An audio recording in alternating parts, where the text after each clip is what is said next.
77वें स्वतंत्रता दिवस के उपलक्ष्य पर राजभवन ऑडिटोरियम में ओहो रेडियो और दून डिफेंस स्ट्रीमर्स द्वारा आयोजित जय हिंद एक फौजी ऐसा भी कार्यक्रम में प्रतिभाग किया। भारतीय सेना के वीर सैनिकों पर आधारित इस कार्यक्रम में उनके शौर्य, साहस और बलिदान की अमर गाथाओं को लघु फिल्म के माध्यम से प्रदर्शित किया। इस दौरान विभिन्न अवसरों पर अपनी बहादुरी से दुश्मनों को परास्त करने वाले देश के गौरव सैनिकों और उनकी शौर्य गाथा को प्रदर्शित किया गया। इस अवसर पर स्कूली बच्चों ने देशभक्ति से ओतप्रोत कार्यक्रम प्रस्तुत किए। आईटीबीपी के जवान अर्जुन खेड़ियाल के तेरी मिट्टी में मिल जावा गुल बन के मैं हिल जावा देशभक्ति गीत ने सभी उपस्थित लोगों को मंत्रमुग्ध कर दिया। इस कार्यक्रम में भारतीय सैन्य सेवाओं के दौरान अर्जित किए गए अपने अनुभवों को भी छात्रों के साथ साझा किया। ओहो रेडियो द्वारा अपने बहादुर सैनिकों को याद और नमन करने के लिए प्रारंभ किया गया ये कार्यक्रम बेहद सराहनीय है। भारतीय सेना का इतिहास विशिष्ट, उच्च स्तर का और गौरवशाली रहा है। भारतीय सेना की शौर्य गाथाएं किसी भी भारतीय का सीना गर्व से भर देती हैं। भारतीय सैनिकों के शौर्य, साहस, पराक्रम और बलिदान की गाथाएं सदियों से गाई जाती रही हैं। ये गाथाएं इतिहास में स्वर्ण अक्षरों में दर्ज हैं। एक सैनिक और उसका परिवार हमेशा देश सेवा के लिए कार्य करता है और वो राष्ट्र प्रथम की भावना से अभिप्रेरित रहता है। कार्यक्रम के दौरान आरजे काव्य के साथ मंच साझा करते हुए अपने सैन्य सेवाओं के अनुभवों को याद किया। साथ ही दून डिफेंस स्ट्रीमर्स के छात्रों तथा सैनिक परिवार से जुड़े लोगों के प्रश्नों के उत्तर देने की भी कोशिश की। तो first of all thank you very much sir, हमें ज्वाइन करने के लिए, मौका देने के लिए। आज का ये प्रोग्राम जो आपने अब तक देखा और हमने यहाँ पे एक वीडियो के जरिए आपको बताने की और दिखाने की कोशिश करी कि हम क्या कर रहे हैं, ओहो रेडियो ने क्या इस प्रोग्राम में किया है, आपने देखा। कैसा महसूस हो रहा है सर? जय हिंद। जय हिंद एक ऐसा शब्द है, आत्मा से निकलता है और आत्मा से निकल के पूरे भारत की आत्मा को एकजुट करता है। मैं कहूंगा कि ये शब्द जय हिंद ऐसा शब्द है जिसने हमको आजादी दिलाई। इस शब्द ने पूरे भारत के आंदोलनकारियों को इकट्ठा किया, एक मिशन दिया, एक विजन दिया। आज भी जब तिरंगा झंडा ऊपर जाता है, अंदर से एक ही आवाज निकलती है, जय हिंद। और मुझे ऐसा प्रोग्राम, ऐसी सोच विचार धारणा जो जय हिंद से जुड़ी है, सचमुच में कमाल है। और मैं इस इनिशिएटिव के लिए ओहो को, काव्य जी को, मोनिका जी को और पूरी टीम को धन्यवाद देना चाहता हूं। और सेंस ऑफ टाइमिंग, मुझे तो आज ऐसा लग रहा है कि जैसे आज ही 15 अगस्त है।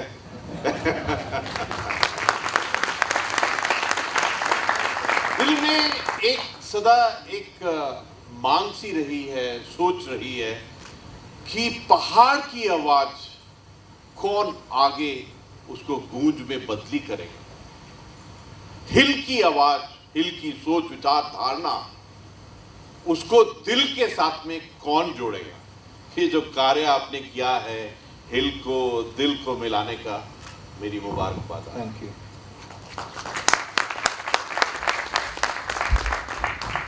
आज सचमुच जो पहला गीत गाया तो ऐसे लगा कि सचमुच आप नहीं गा रहे थे, हमारी सबकी आत्मा इकट्ठी होकर गा रही थी।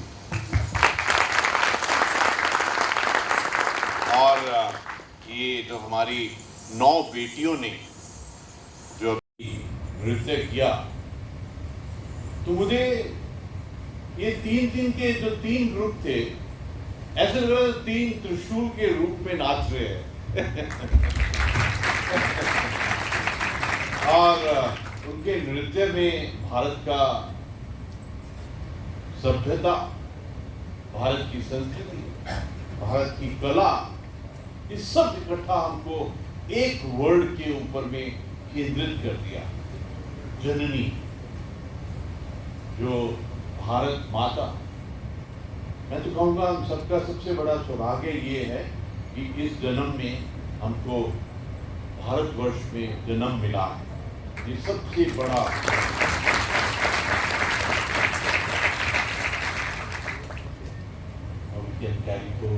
Right.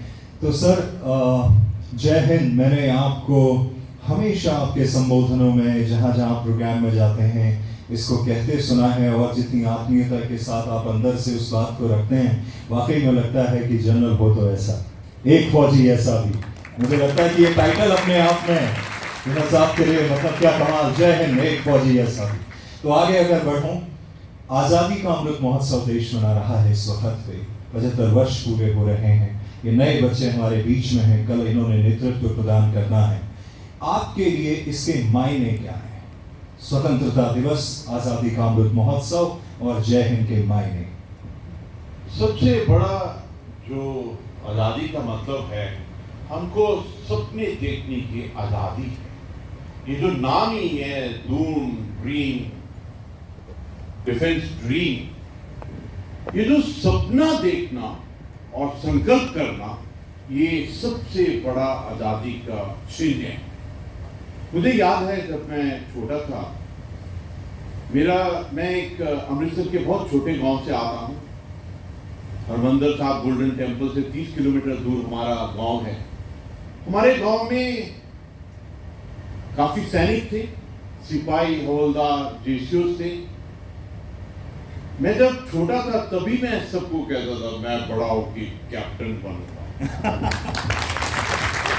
और जब भी मैं हरमंदर साहब जाता था, गुरुद्वारे में जाता था, मैं वाहिगुरु से यही अरदास करता था, वाहिगुरु मेरे को जनरल बनाना, मेरे को कैप्टन बना, मेरे को कंधे पे 3 फूल लगाने हैं, 3 स्टार लगाने हैं। ये मेरी हर वक्त में अरदास होती थी। और मुझे ऐसा लगता है कि हम सब के अंदर में सपना, ड्रीम करना, अनलिमिटेड अनरिस्ट्रिक्टेड ड्रीम करने की जो आज़ादी है, ये सबसे बड़ा हमारे इंडिपेंडेंस का सुगंध है। 1000 साल, 1000 ईयर, 800 साल मुगलों का अत्याचार और 200 साल अंग्रेजों का जो यहां राज था, उसके बाद कई कुर्बानियों के बाद में ये आजादी में, तो मुझको ऐसा लगता है ये जो शब्द आपने कहा आजादी, हमको आजादी है सपने देखने की, ड्रीम देखने की, अनलिमिटेड अनरिस्ट्रिक्टेड सपने देखने की। हमको आजादी है संकल्प लेने की, मैं क्या बनूंगा। और देखिए, अगर आपके संकल्प में ऐसी भावना है, ऐसी प्रेरणा है, मेरी वाइफ बोलती है भावना और प्रेरणा कौन है?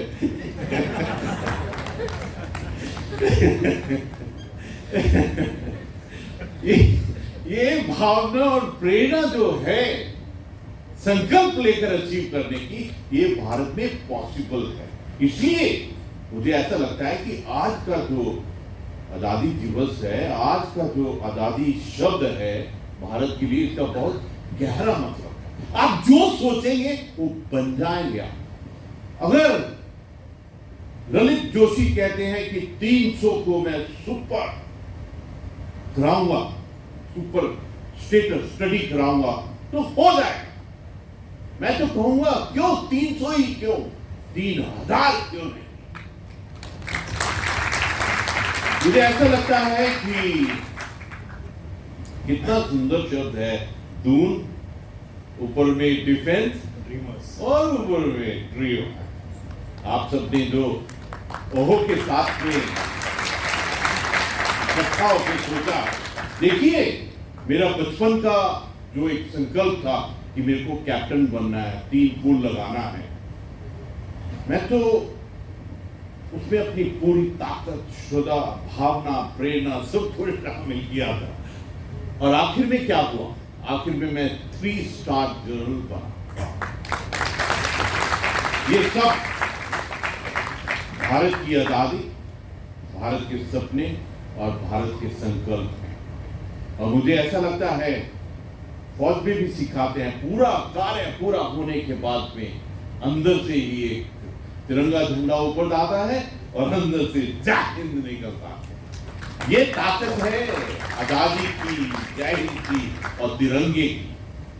आपने देखा कि कितना सम्मान से तीनों रंगों में हमारी 9 बेटियों ने क्या सम्मान दिया हमारे झंडे को। हमारे तिरंगे झंडे को, और किस प्रकार उन्होंने अपने नृत्य और गीत के अंदर में उसको शामिल किया। बिल्कुल। सर आगे बढ़ें। फौज की जब हम सेवा कर रहे होते हैं फौज में रहते हुए देश को लेके, माहौल अक्सर बड़ा सीरियस, कई बार बड़ा फाइटिंग वाला, बहुत प्रेशर का रहता होगा। कुछ अपने पर्सनल इंटरेस्ट होते हैं जहाँ पे आप खुद को कूल करते हैं और दूसरों से जोड़ने की कोशिश करते हैं। किसी को गीत संगीत का शौक होता है, कोई शेर व शायरी, किसी को पोइट्री का। आपके अपने शौक क्या थे? बिना पैशन और शौक के जिंदगी कुछ नहीं है। I think life without passion is absolutely zero. जिंदगी में पैशन होने बहुत जरूरी है। मैं असम रेजिमेंट का हूँ और मेरी यूनिट 4 असम रेजिमेंट है, और मेरे जितने भी सैनिक थे वो पूरे नॉर्थ ईस्ट के सोल्जर्स हैं। हमारे मिजोरम, नागा, सिक्किम, गुरखा सब। और मैंने एक चीज उनसे सीखी कि वो अपने कार्य में एकदम बिल्कुल मस्त और अंदर से एकदम खुश, हर वक्त इसी भावना से रहते हैं। एंड मैंने देखा कि जिंदगी में पैशन होना बहुत जरूरी है। और जब मैं स्कूल में था तो 3 पैशन थे। पहला, मैं जिम्नास्टिक टीम में था। तो जिम्नास्टिक योगा का एक फॉर्म ही है, लेकिन बहुत मजा आता था। मेरा वेट पूरी टीम के अंदर में सबसे कम था, और मेरे को मजा आता था जब बाद में जिम्नास्टिक करने के बाद में टेब्लू बनाते हैं, सबसे ऊपर में मेरी पोजीशन होती, तो उसका एक अलग मजा आता था। दूसरा मेरा पैशन था राइडिंग। तो राइडिंग में बहुत मजा आता था। जैसे घोड़े को कंट्रोल करते थे तो ऐसा लगता था कि किसी को भी कंट्रोल कर सकते हैं। एक ऐसा जान, आत्मा जिसके अंदर में इतनी फुर्ती, एनर्जी है, उसको कंट्रोल करने में जो मजा आता था, मेरे को ऐसा लगता है कि जैसे घोड़े के ऊपर बैठे हुए हैं तो अपने आप से ऐसा अनुभव होता था कि जैसे गुरु गोविंद सिंह जी का एक आशीर्वाद। ऐसा लगता था कि कलगीधर बादशाह का एक आशीर्वाद है, और एक प्राउड फीलिंग आ गई। और तीसरा था ये पब्लिक स्पीकिंग में पार्टिसिपेट करना, डिबेट्स में पार्टिसिपेट करना। मुझे बहुत अच्छा लगता था जब स्टेज के ऊपर में जाकर परफॉर्म करते थे। मैं आपसे साझा करना चाहता हूँ कि हमारे स्कूल में, सैनिक स्कूल कपूरथला जो पंजाब में है, तो एक नया ऑडिटोरियम बनाया। तो बाबू जगजीवन राम जी डिफेंस मिनिस्टर थे, वहां आए, तो उसका इनॉग्रेशन था। तो वहां एक इंग्लिश स्किट कर रहे थे, ड्रामा कर रहे थे। सरदार बच्चों का क्योंकि बाल हैं तो स्कूल में सिर्फ लड़के ही थे, तो मेरे को उन्होंने मिसेस वाइट बना दिया उस ड्रामे के अंदर में, और ड्रामे का नाम था मंकीज पॉ। तो बहुत सुंदर सा गाउन, घुंघराले बाल। और मैंने अपने टीचर को कहा कि सर, मैं इंग्लिश में पहली बार ड्रामे में बोलूंगा, तो मेरे को जाने के वक्त में स्टेज के ऊपर में थोड़ा समय चाहिए। ऐसा ना हो कि मैं जाऊं एकदम सेंटेंस में, तो give me little time before that. तो उन्होंने ऐसे परमिशन दिया। जैसे मैं स्टेज पे पहुंचा, मुझे पूरा ऐसे लग रहा था धुंध है, वाइट है, बादल है। कॉन्फिडेंस नहीं होता ना पहली बार। तो जब मैं वहां पहुंचा तो पूरा वाइट लग रहा था मेरे को। फिर मैं अंदर से वाहिगुरु बोल रहा था कॉन्फिडेंस के लिए। तो फिर मेरी बारी आने वाली थी, पहला वर्ड बोलने वाला था कि ऑडियंस में से एक बच्चे ने बोला, आंटी। तो सब हंस पड़े। तो फिर मेरे को एकदम बादल फिर वापस आ गए, धुंध फिर वापस आ गई। लेकिन फिर मैं अपने आप को बोला कि हिम्मत करो। And then I started my first sentence. वो दिन था जब स्टेज में मैं डरा और शुरुआत हुई, बादल हटे। उसके बाद में जीवन में जो स्टेज में बात करने का मजा आया है, वाह। मैं हमेशा ये बात मानता हूं कि पब्लिक स्पीकिंग जो है वो हो तो फिर ऐसी हो जहां पे आपको पेन पेपर कलम की जरूरत न पड़े, आपकी भावनाएं आपके दिल से वो बात निकले। और जब जब हम ऑनरेबल गवर्नर सर को सुनते हैं तो मन करता है बस सुनते जाएं, सुनते जाएं, सुनते जाएं। एक आखिरी सवाल सर मेरी तरफ से, और उसके बाद कुछ हमारे ऑडियंस, कुछ बच्चे हैं वो आपसे सवाल पूछना चाहेंगे। ये नया भारत जो है तकनीकी का भारत है, ये डिजिटल का भारत है, ये एआई का भारत है, जिसके लिए आप हमेशा कहते हैं कि देखिए जीवन में दो चीजें, बिना पेन के गेन नहीं होता, ये तो सब कहते हैं। लेकिन ऑनरेबल गवर्नर सर ने एक बार मैंने उनको कहते सुना था और मेरे दिल में वो बात रह गई कि देखिए पेन के अंदर भी एआई है। और आपने कहा था कि जिंदगी में जब कुछ हासिल हो जाता है जिसको गेन कहते हैं, उसके बीच में भी एआई है। तो ये जो एआई वाला भारत है, इंटरनेट वाला भारत है, और हमारा खुद का रेडियो, वो रेडियो जो है इंटरनेट बेस्ड है। नितिन जी यहाँ पे मैं सर थैंक यू कहना चाहूंगा। जब इंटरनेट बेस्ड रेडियो की इस हिंदुस्तान में पॉलिसी बन रही थी, ही वाज द गाय। इन्होंने कहा था उस वक्त पे कि आप ये करिए, ये बहुत अच्छी चीज है, आप इसको आगे बढ़ाइए। मैं आपको भी थैंक यू कहना चाहता हूँ। तो सर ये नया भारत जो इंटरनेट बेस्ड एआई डिजिटल वाला भारत, उसको क्या कहना चाहेंगे? सबसे पहले मैं ये कहना चाहता हूँ, अगर आप इस वर्ड को ध्यान से देखेंगे, जय हिंद, तो जय के अंदर में भी एआई है।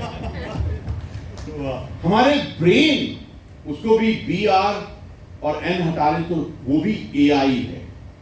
माननीय प्रधानमंत्री जी ने जब केदारनाथ से कहा कि 21st सेंचुरी का तीसरा दशक बिलोंग्स टू उत्तराखंड, और कहा केदारनाथ जी के प्रांगण में कहा, और मैं उस वक्त उन्हीं के पास में, मुझको अवसर मिला जीवन का ये साक्षात सुनने का।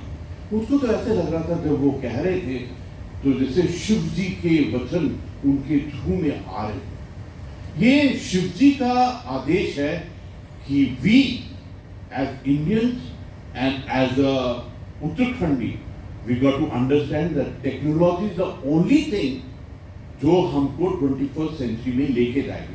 मेरा अंदर आत्मा से एक क्वेस्ट है, एक प्रभु को रिक्वेस्ट है, एक वंदना है, अरदास है कि भारत की सभ्यता, संस्कृति और असली इतिहास, उसके अंदर में इतनी गहराई है।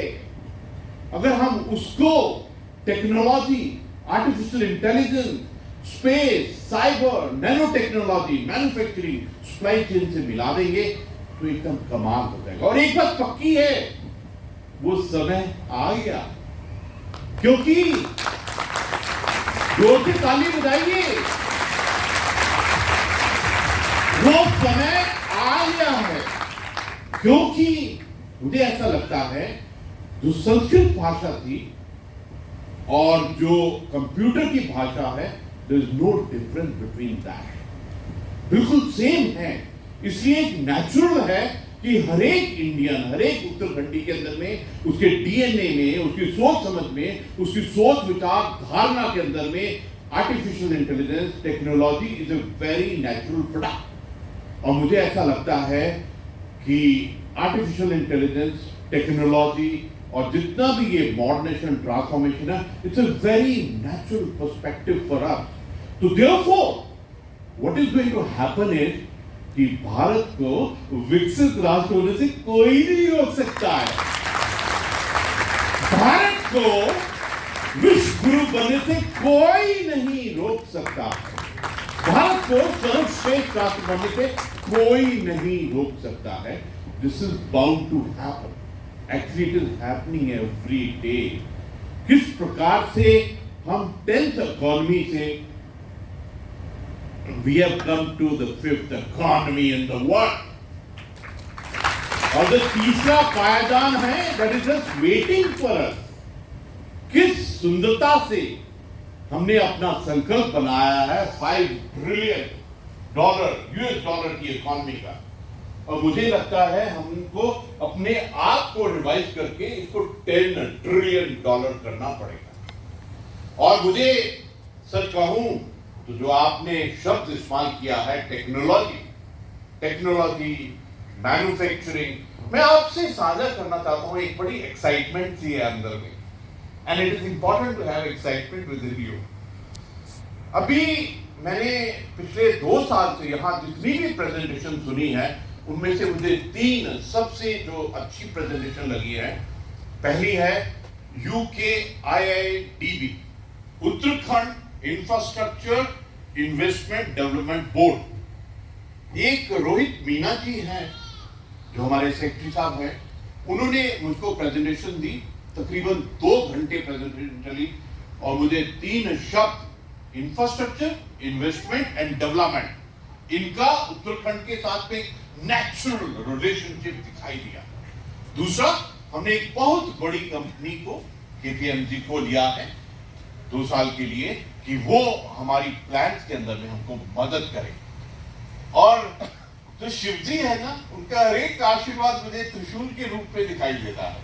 जो तीसरा शूल त्रिशूल का है वो है कि दिसंबर के अंदर में उत्तराखंड में इन्वेस्टमेंट सबमिट होने वाला है। मुझे ऐसा लगता है कि इन शब्दों में वो ताकत है। इंफ्रास्ट्रक्चर, इन्वेस्टमेंट, डेवलपमेंट और टेक्नोलॉजी जो हमको अवश्य ही 21st सेंचुरी के तीसरे दशक में अवश्य लेके जाएंगे। मेरी आप सबसे रिक्वेस्ट है कि आप टेक्नोलॉजी, आप आर्टिफिशियल इंटेलिजेंस, आप जितनी भी टेक्नोलॉजी उभर रही हैं, चाहे वो क्वांटम इंजीनियरिंग हो, मेटावर्स हो, जहां सेमीकंडक्टर हो, और मुझे ऐसा लगता है जिस प्रकार अभी उत्तराखंड के अंदर में, रुड़की के अंदर में ड्रोन की मैन्युफैक्चर हो रही है, आने वाले समय में आर्टिफिशियल इंटेलिजेंस, सेमीकंडक्टर और टेक्नोलॉजी एक अलग ही रूप लेगा, क्योंकि शिव जी का इसके अंदर में आशीर्वाद क्या है? आशीर्वाद और वरदान है।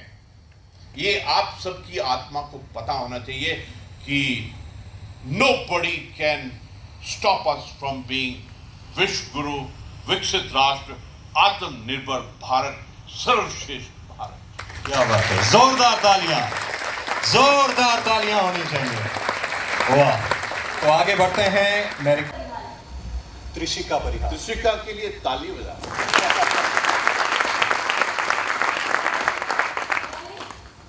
जय हिंद।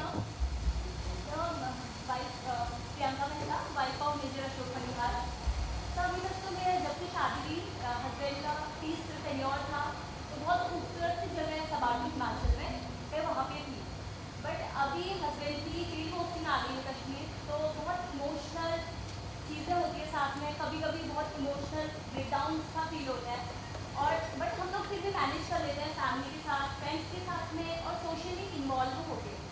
बट बीइंग अ फौजी आप लोगों के लिए इतना मुश्किल रहता था फील्ड पोस्टिंग पे, क्योंकि घर की याद तो ऑब्वियसली आती है। तो उन चीज़ों को मैनेज कर पाना, जॉब भी करनी है, देश को संभालना है, और कहीं ना कहीं दिमाग में फैमिली तो रहती है सर। तो मैं आपसे जानना चाहूँगी आप किस तरीके से मैनेज करते थे? आपका प्रश्न बहुत इमोशनल है, भावुक है और रियल भी है। मैंने तकरीबन 40 साल फौज में नौकरी की है। मैं खुद पैदल सेना का हूँ और 8 साल चाइना बॉर्डर, 12 साल कश्मीर में नौकरी की है। जो सैनिक परिवार में सबसे स्ट्रांग है ना, वो हर एक फौजी की वाइफ है। आज भी आपने इस प्रोग्राम के लिए केसरी रंग ही डाला है, तो आपके अंदर भी एक नेचुरल पैट्रियटिज्म और नेशनलिज्म है। मैं आपसे साझा करना चाहता हूं कि जब मेरी बेटी की शादी हुई थी, I was posted as the brigade commander in Baramulla, तो जो डेट तय की थी उसके आसपास ही हमारे काफ़ी ऑपरेशन चल रहे थे।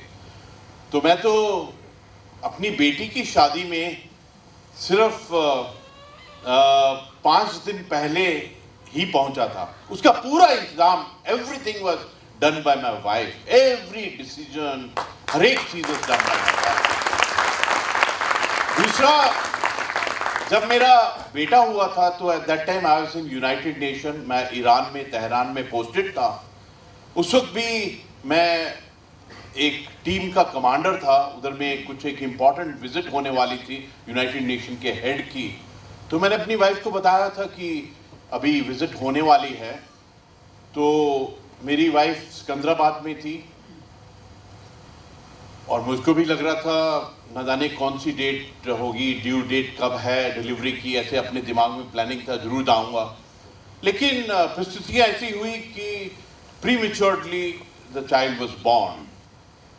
लेकिन मुझे अपने अंदर में एक हौसला था कि मेरी यूनिट है, यूनिट अपना परिवार है। उस वक्त के जो सीओ साहब थे उन्होंने मेरी बेटी को अपने घर में रखा, जो हमारे पलटन के ऑफिसर्स हैं उन्होंने मेरी वाइफ को ऐसे उठाकर एम्बुलेंस में लेके गए और पूरी यूनिट वहाँ उनके साथ में थी जब मैं ईरान में था।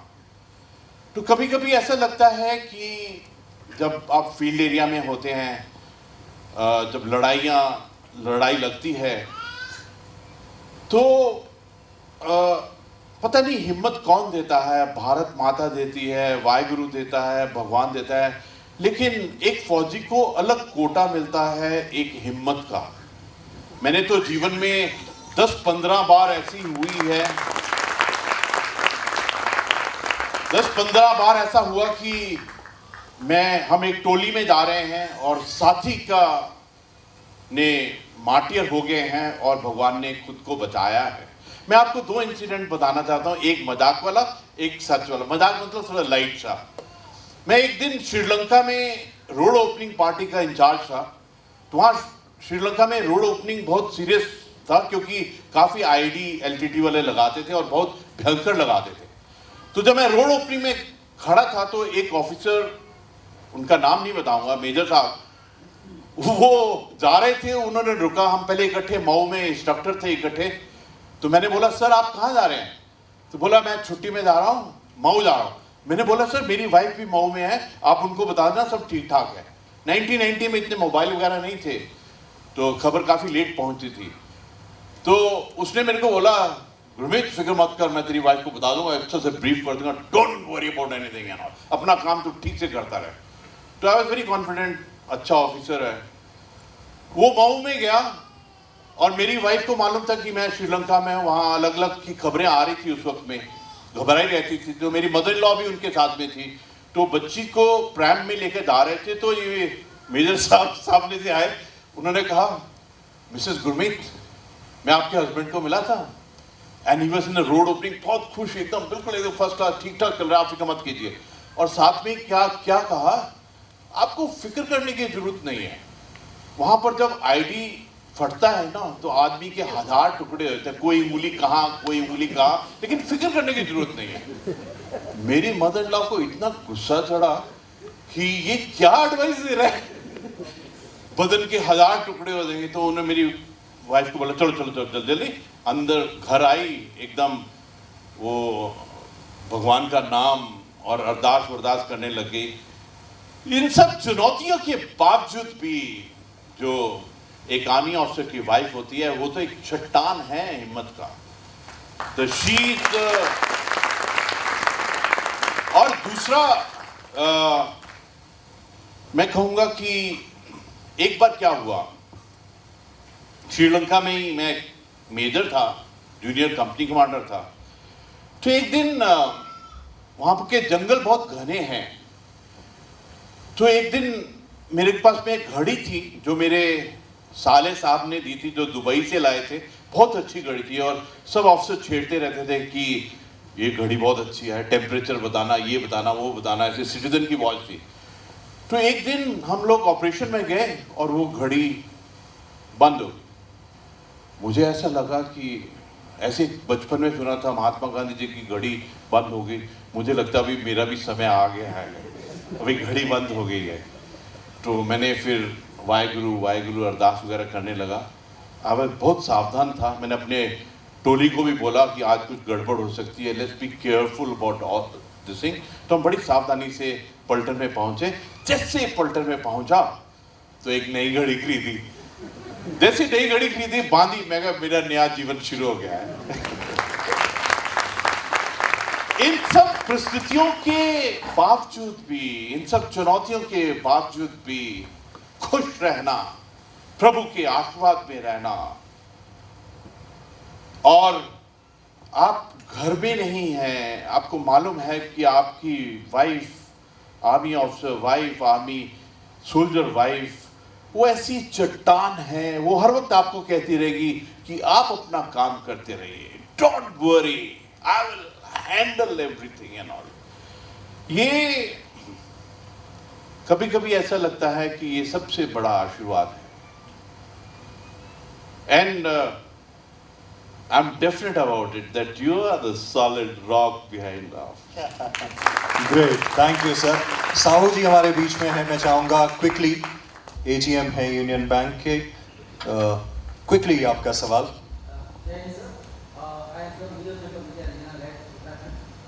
एक अपना चीज बोला था कि life is absolutely zero without passion.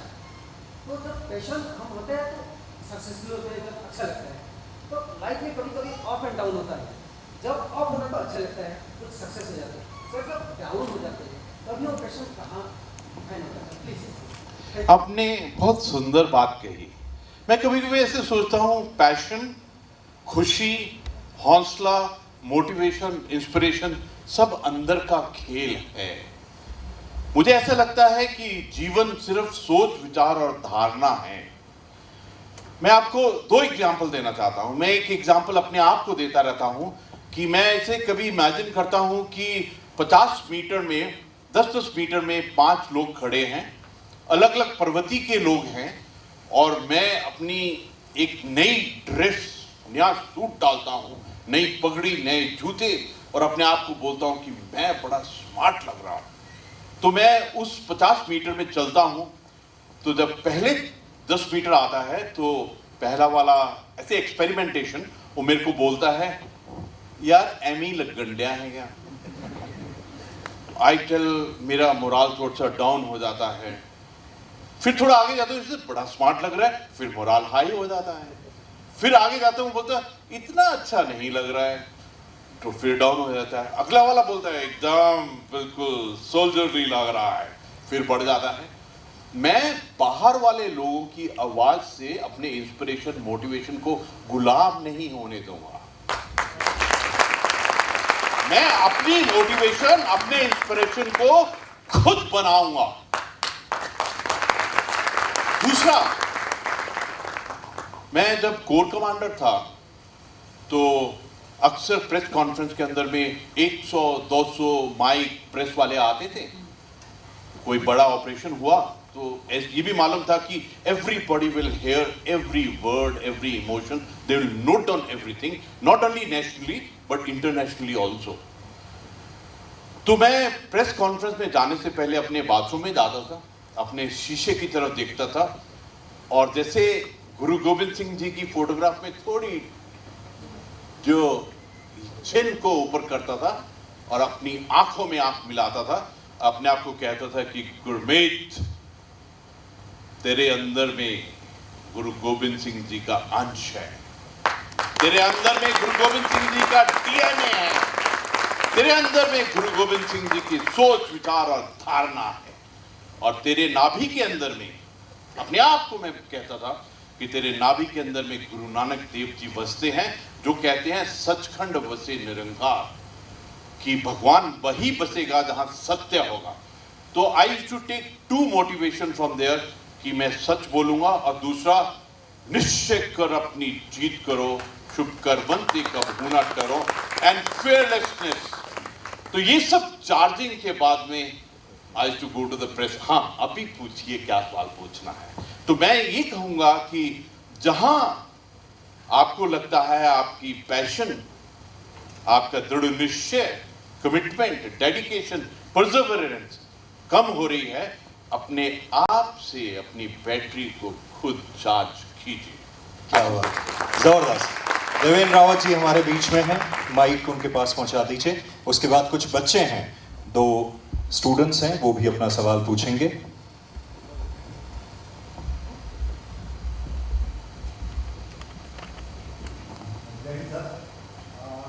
आपको जब भी मैंने सुना या आर्मी कॉलेज के प्रोग्रामों में उधर हुई ना, आपने पहले भी जो मैंने इंटरव्यू देखे उसमें आपको जब सुनता हूँ मैं, तो ऐसा लगता है कि कोई स्पिरिचुअल ग्रुप होगा। तो सर, ये जो स्पिरिचुअल ग्रुप की जो बोलने की जो शैली है, तो ये आपके अंदर पहले से थी या आर्मी के नौकरी में आने के बाद में? आपका सवाल बहुत अच्छा है। ये जो पब्लिक स्पीकिंग है, अपने आप को कम्युनिकेट करना है, वार्तालाप करना है, मुझे शुरू से ही बचपन से ऐसा लगता था कि मेहनत करनी पड़ेगी, इसमें हार्डवर्क करना पड़ेगा, परिश्रम करना पड़ेगा। मुझे याद है स्कूल में हमारे एक प्रैक्टिस होती थी कि हर रोज एक स्कूल का बच्चा न्यूज़ पढ़ता था। तो बच्चे नॉमिनेट होते थे, टीचर से मदद लेते थे, अगले दिन में न्यूज़ पढ़ते थे। जब मेरी बारी आई तो मैंने अपने आप को चैलेंज किया कि मैं न्यूज़ को पूरा रट लूंगा और पूरा न्यूज़ को रट के, लेकिन न्यूज़ के प्रोसेस से ही बोलूंगा। तो मैंने बोला, फिर कॉन्फिडेंस आने लग गया। फिर हमारी जो डिबेट कंपटीशन होती हैं, डिबेट हुई और फिर मैंने कहा कि बिना स्ट्रेटजी के, बिना सोच के डिबेट जीत नहीं सकते हैं। तो सब्जेक्ट बड़ा इंटरेस्टिंग था कि डे स्कॉलर्स अच्छा है कि रेजिडेंशियल वाले अच्छे हैं। तो मैंने पता किया थोड़ा रिसर्च से कि 4 टीचर जिन्होंने जज कर रहे थे उसमें से 3 डे स्कॉलर्स थे। तो मैंने एक सेंटेंस बोला, मैंने बोला अगर mister Sharma, mister Ahluwalia, mister मल्ला डे स्कूल के प्रोडक्ट है तो इसकी कोई डिस्कशन की जरूरत नहीं है। स्ट्रैटेजी लगानी पड़ती है। फिर मैंने जब भी जैसे सेकेंड लेफ्टिनेंट बना तो अपनी कंपनी का रोल कॉल लेने के लिए मेरे को बड़ा मजा आता था। और रोल कॉल के अंदर में छोटी छोटी बात अपने जवानों को बताना, उनको एक्सप्लेन करना। मेरे जवान नॉर्थ ईस्ट के थे, उनकी हिंदी इतनी अच्छी नहीं थी, तो दिल करता था उनकी हिंदी में इम्प्रूवमेंट करूं, बात करूं। और मैं आपको बताना चाहता हूं कि जब मैं कोर कमांडर था तो as a core commander Srinagar के अंदर में मेरे पास में 24 हेलीकॉप्टर थे। तो मैंने अपने स्टाफ को ये बोला था कि जहां पर भी 1,500 से ज़्यादा जवान इकट्ठे हैं, चाहे वो ट्रांजिट कैंप है, ट्रेनिंग है, जहाँ कहाँ पर है, तो मेरे को बताओ, मैं हेलीकॉप्टर से वहाँ जाऊँगा और 40 मिनट वहाँ बात करूँगा और मैं अपनी आत्मा के अंदर में मेरा क्या सोच विचार है वो एकदम उनको बताऊँगा। तो मैं आपको एक नुस्खा बताता हूँ बड़ा अच्छा।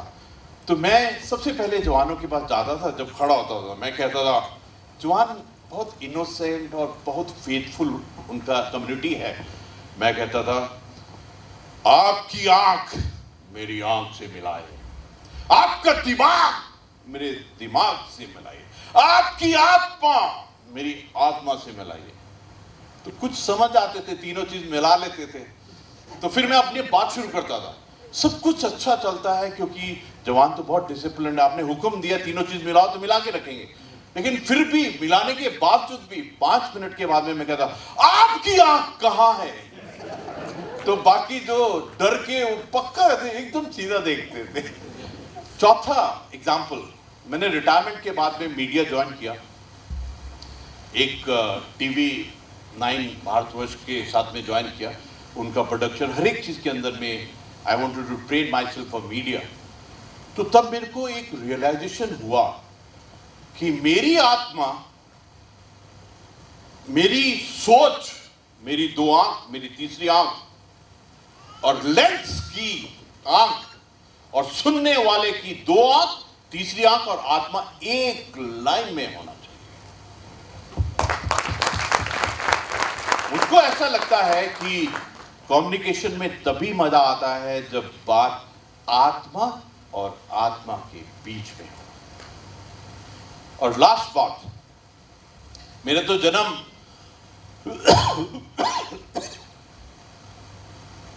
अमृतसर में हुआ, तो पहले सिर्फ पंजाबी आती थी। फिर स्कूल में गया, अपने आप को बोला कि अगर ज़िंदगी में राइज करना है, सीनियर ऑफिसर बनना है तो इंग्लिश सीखो। तो बहुत मेहनत किया इंग्लिश सीखने के बाद। फिर पलटन के अंदर में असम रेजिमेंट में थोड़ा टूटी फूटी हिंदुस्तानी बोलते हैं, कैसा है, कहाँ है, ऐसे करके। और जब मैं रिटायर हुआ तो एक चीज़ की रियलाइजेशन हुई, अगर पूरे राष्ट्र से, पूरे समाज से, हर भारतीय से बात करना है तो हिंदी सीखना अनिवार्य है। तो मैंने अपने आप को हिंदी में ट्रेनिंग किया, कोचिंग किया, उच्चारण का। जिस दिन मेरा अनाउंस हुआ था कि उत्तराखंड गवर्नर के लिए, तो मैं अपनी वाइफ को बोला, मेरी वाइफ ने अयोध्या से LLB की है, she did it in Hindi medium. मैं उसको सदा बोलता था कि आपने ऐसे किया है।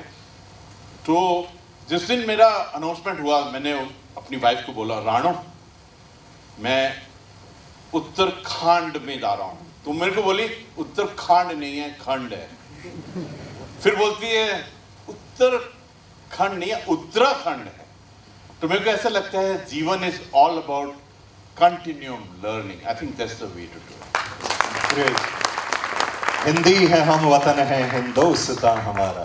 तो चलिए इसी हिंदुस्तान के प्यारे कुछ बच्चे आपसे कुछ गाइडेंस लेना चाह रहे हैं, ड्रीमर्स के बच्चे। सबसे पहले मानशु उसको for the college courses and other training programs in military. Absolutely with in the military. Yes, sir. बहुत सुंदर आपने सवाल किया है। देखिए, जब फौज ज्वाइन किया था तो कुछ ऐसा सोच था कि फौज में जाएंगे पढ़ना नहीं पड़ेगा, सिर्फ काम करेंगे, पढ़ना नहीं पड़ेगा। लेकिन फौज में जाने के बाद में ये पता लगा कि पढ़ना बहुत जरूरी है, अपने आप को कोच करना बहुत जरूरी है, अपने आप को ट्रेन करना बहुत जरूरी है।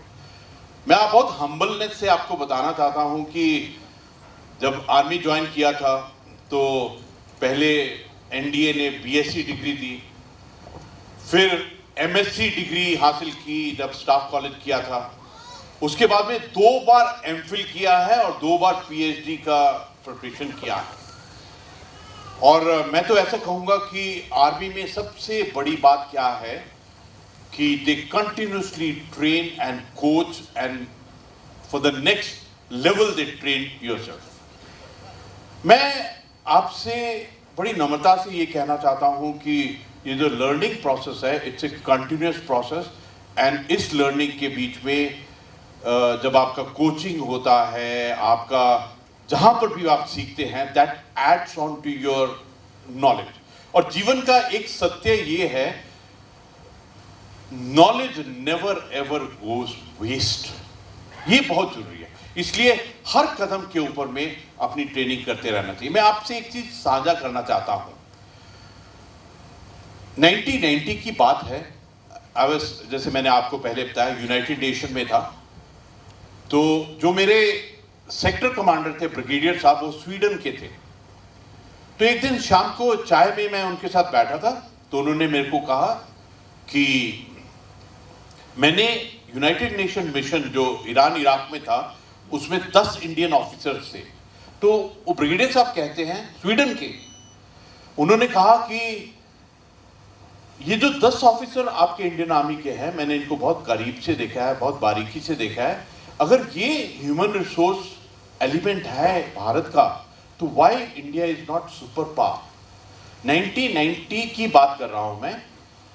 तो I found this query, this question by Swedish brigadier very touching to me. तो मैंने उनको कहा, sir I am very humbled you have talked like this, but I don't know how to answer you because we are just 43 years from our independence. हमारे को you just wait for 75th year और 100th year, तब आप देखना तो अवश्य ही हम एक सुपर पावर बनेंगे। ये 1990 में मैंने बात कही थी। और मुझे ऐसा लगता है कि हम सब भारतीय के अंदर में एक अलग क्षमता, कैपेबिलिटी और एक लर्निंग स्किल है।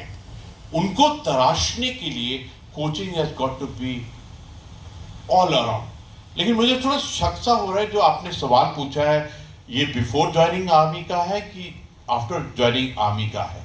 तो मैं ऐसे सोचता हूँ कि अगर आपका सवाल बिफोर ज्वाइनिंग द आर्मी के बारे में है, तो I think it's always humbleness to take coaching and training. The coaching and training will never ever goes waste. ये आपको अंदर से तराशेगी। लेकिन एक कॉशन करना चाहता हूं कि never lose your own natural flavour with in you. ये जो आपकी अंदर की ताकत है, अंदर की सोच है, अंदर का तरीका है, जो आत्मिक आपका एक ग्रोथ है, that can not be tutored by anybody. आप जो भी सुनते हैं उसको अपने अंदर एक इंट्रोस्पेक्शन, एक चैलेंज की तरफ करेंगे तो सदा ही प्रगति आएगी। That's what I feel. Thank you so much sir. एक आखिरी सवाल ड्रीमर्स के बच्चे। सर, आर्मी में एक कॉमन क्वेश्चन है कि आप आर्मी क्यों ज्वाइन करना चाहते हैं। हाँ, तो जब आपसे क्वेश्चन पूछा गया था तो आपका आंसर क्या था? बहुत सुंदर है। देखिए, हर एक इंसान को ये जो सवाल पूछेंगे अपने अपने डिफरेंट पर्सपेक्टिव से देगा। ये आप आर्मी क्यों ज्वाइन करना चाहते हैं, इसका जो आंसर है वो आपकी पर्सनालिटी खुद देगी। मुझे ऐसा लगता है कि हमारा सबका बैकग्राउंड अलग है, लेकिन आप जो भी बोलेंगे, जो भी आंसर देंगे, एकदम अंदर से निकलना चाहिए। उसके अंदर में आर्टिफिशियलिटी या कल्चर्ड या किसी के बताए के ऊपर में नहीं होना चाहिए। मुझे ऐसा लगता है, जैसे आपने पहले पूछा था, आपकी जो आत्मा बोलती है वो जवाब दो कि आप आर्मी में क्यों ज्वाइन करना चाहते हैं। मुझे भी ऐसा सवाल पूछा था, तो मैंने तो ये जवाब दिया कि प्रभु ने मेरे को अमृतसर पंजाब में जन्म दिया। मैंने तो पूरा जीवन सैनिकों को ही अपने गांव में देखा, तो मेरी तो पहले मतलब आत्मा से यही एक अरदास रही है कि मैंने आर्मी में जाना है। और मैं तो जब भी गुरुद्वारे में गया हूं, मैंने यही प्रभु से अरदास किया है कि मेरे को मेरे अंदर में ऐसा, अंदर में इतना गहरा एक संकल्प है। लेकिन ये दूसरा कोई जवाब देता है, that can not be similar to what जवाब आई विल गिव इट। मैं तो कहूंगा कि आप इस चीज का जवाब अपनी आत्मा से देखो। अंदर में 3 चीजें हैं जो आपको जवाब देने में मदद कर सकती हैं, आपकी आत्मा, आपका चित्त और आपकी चेतना। ये तीनों क्या जवाब देती हैं? I think that is the answer you should give. लेकिन एक बात पक्की है कि जब आप जवाब देंगे, ऐसा नहीं होना चाहिए कि बाद में जवाब खत्म होने के बाद में रात को सोने से पहले मेरे को तो ये बोलना चाहिए था, मेरे को तो वो बोलना चाहिए था। ऐसा नहीं होना चाहिए कि बाद में पछताए कि उस वक्त ये सवाल किया था। तो मेरे को ऐसा लगता है, जिनकी भी चाहत है आर्मी में जाने के लिए, आप अपने आप को हर रोज पूछिए ये चीज कि मैं क्यों जाना चाहता हूं। आपका आत्मा, चित्त और चेतना अपने आप इसका आंसर बना के देंगी, क्योंकि ये जो सवाल है इसका अंत क्या होगा ये प्रभु ही जानता है। आप शहीदी प्राप्त करेंगे, you will have supreme sacrifice, आप किस प्रकार से अपने देश की रक्षा करेंगे। हम सब सैनिक हैं, ओहो भी सैनिक है। ओहो हमारे समाज, हर एक व्यक्तित्व उसका निर्माण कर रहा है, राष्ट्र की निर्माण कर रहा है। हम सब सैनिक हैं, लेकिन जो जवाब होना चाहिए वो आत्मा से होगा तो मजा आएगा। तो thank you so much general, आपके इस कमाल के संबोधन के लिए, आशीर्वचनों के लिए, आपकी नॉलेज के लिए, आपकी गाइडेंस के लिए, और आपने जो आज हमें यहाँ समय दिया, हम सबको बहुत मजा आया। बच्चों, मजा आया आपको? सर को सुन के मजा आया? तो एक बार फिर आपसे पूछता हूं मैं, हाउस द जोश, हाउस द जोश, हाउस द जोश। ये देखिए, ये है हमारा भारत जो कल नेतृत्व करेगा। Monica, over to you.